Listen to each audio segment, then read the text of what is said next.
Stella celi extirpavit, quel actavit Dominum.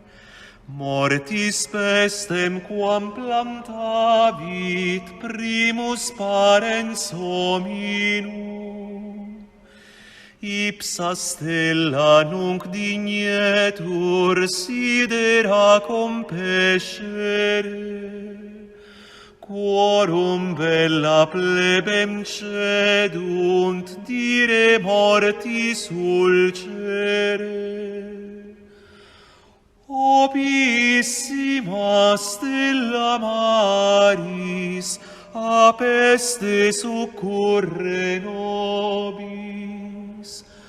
Audi nos, Domina, nam filius tuus, nicil negans te honorat.